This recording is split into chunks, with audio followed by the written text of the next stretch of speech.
एक ऐसा गांव जहां पूरा डायन का है बसेरा।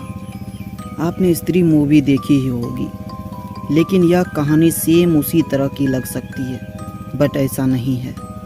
यह कहानी नहीं बल्कि यह एक हकीकत है। जी हाँ, महाराष्ट्र राज्य के नांदेड़ ग्राम के निकट रायपुर इलाके में आज भी खून की प्यासी डायनों का बसेरा है।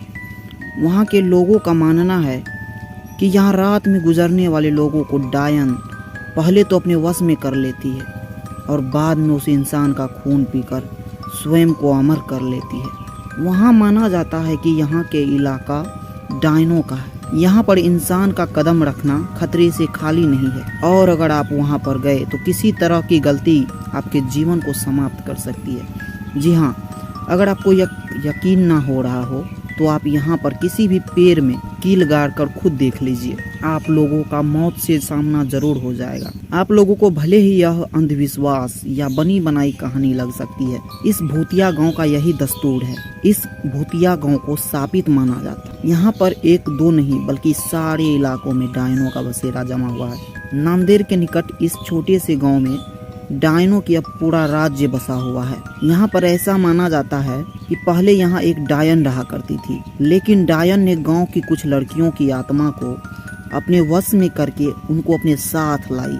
आज वही लड़कियां इन डायनों के साथ मिलकर खुद को अमर रखने की कोशिश करती है। यह गांव की वही जगह है जहां वास्तविकता में यहाँ के पुरुषों को रात में निकलने पर प्रतिबंध है, यानी रोक है। कब किस कौन सी जगह पर डायन उन्हें अपने वश में कर ले कोई नहीं जानता। अभी तक यहाँ पर कुल 42 ऐसे मामले आ चुके हैं जिनमें से पुरुष लापता हो गए हैं, लेकिन उनका अभी तक कोई अता पता नहीं चलता है। यही माना जाता है कि डायन उन पुरुषों को मार दिया होगा। रायपुर में पेड़ों को काटने पर भी रोक लगाई गई है।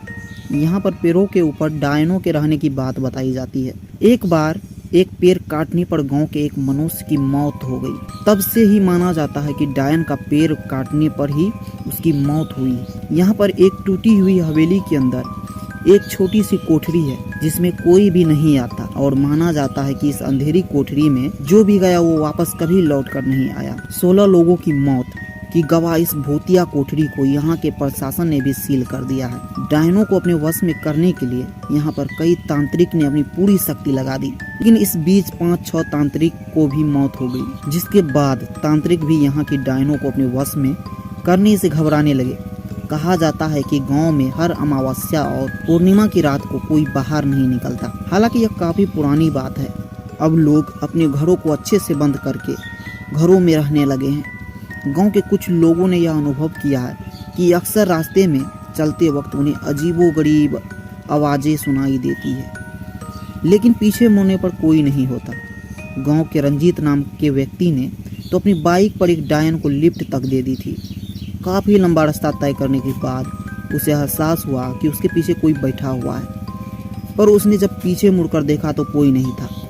रायपुर के लोगों का मानना है कि यहाँ कई साल पहले एक खूबसूरत महिला के साथ गांव के कुछ लोगों ने बलात्कार किया था। उसे बंदी बनाकर रख लिया और बाद में उस महिला की बेरहमी से हत्या कर दी। इसके बाद वही डायन बनकर यहाँ अपना पूरा बदला पूरा करती है। जी हाँ दोस्तों, ये सेम स्त्री मूवी के जैसा कहानी लगता है, लेकिन यह हकीकत कहानी है।